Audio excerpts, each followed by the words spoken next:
Andrei, do you want to talk a little bit more about military operations? And I also have a question for both of you or either one of you.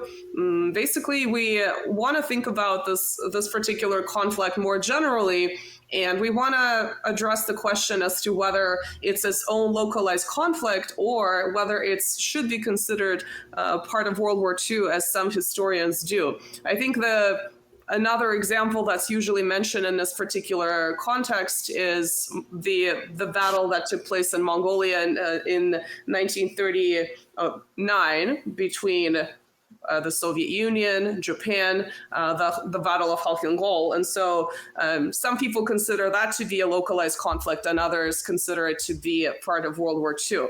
So I kind of want to address this after we talk a little bit more about military operations. So why don't we do it in this order if possible? So Andrei, do you want to talk a little bit more about military operations?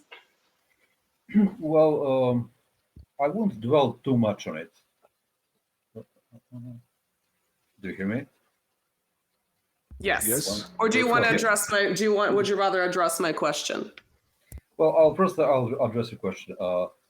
As far as I'm concerned, the Second World War didn't start in 1939. It started back in 1936.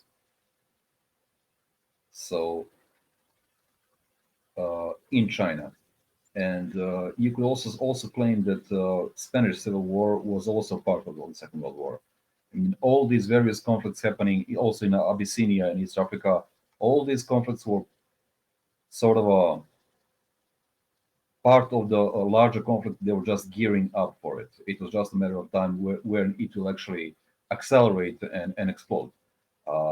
So choosing the 1st of September of 1939 as the official date of the Second World War is pretty arbitrary. It's pretty Eurocentric in a sense. It is the date when the major European powers declared war on each other, but the war was already there for a couple of years before that. So yes, I would definitely treat it as part of the Second World War in this little bit wider sense of it. Also, as I said, I wouldn't dwell too much on details because it's not really that interesting, actually. What happened was that the Soviet army was in interwar years, and this also played very good at Khalkhin Gol. It was highly modernized and highly motorized formation. So there was this whole concept of deep battle and penetrations and rapid movements. And also it played pretty well in the Eastern Poland, when, according to Molotov-Ribbentrop Agreement, the Soviet Union entered its ex-Russian, now it's East Belrussia and the Western Ukraine territories. Of course, it wasn't like a serious battles being fought there because Polish army was already being defeated on the western side of the frontier. Essentially, the whole battle structure collapsed by this point. This is 18th September 39. And also they were under orders, official orders, not to give resistance to Red Army. Although this did not really happen universally. At some places, Polish units did fight back. But all in all, it was pretty successful, high-tempo operations with deep advances, rapid advances. So it was like a very, very good performance in this context, just as it was against the Japanese. I mean, Khalkhin Gol and also a previous combat on Amur River, they were, I mean, in interwar years, this was the best performing combat of any participant in any war. They literally whacked the floor with the Japanese. So this probably led to a little bit of a cockiness in Stavka. They, as Alexander said, they didn't really expect that there would be serious resistance. They sort of just expected that they will roll over and that Finns will not fight back.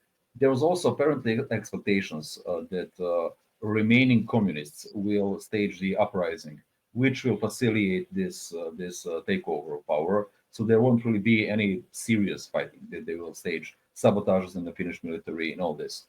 However, this obviously didn't really happen because, well, first of all, Finland was, as Alexander said, mostly drained of the actual communists. All of them, there was also so-called white terror against them in the aftermath of the Finnish Civil War. So whomever was harboring communist sympathies was inclined to run over to Soviet Union and find shelter there. Now there were still some residual communists, but they were politically marginalized. They didn't really have much of the impact that was probably desired. There were additional socialists, well, social democrats of sorts, but they were in line with the main political threat in Finland, which I mean, Soviet Union called them fascists, which wasn't really like the case. Finland was a democratic country in those days, so it was more of a demagogical, rhetorical positioning.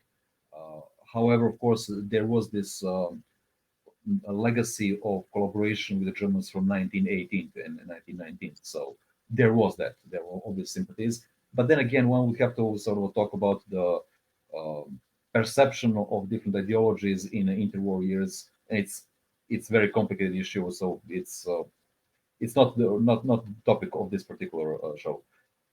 Anyhow, this failed to materialize, and I think there is a very strong analogy, one of the many different analogies, with events of 2022, because it's pretty clear that Russian, we call it a battle plan, but political expectation of when the special military operation started was very similar.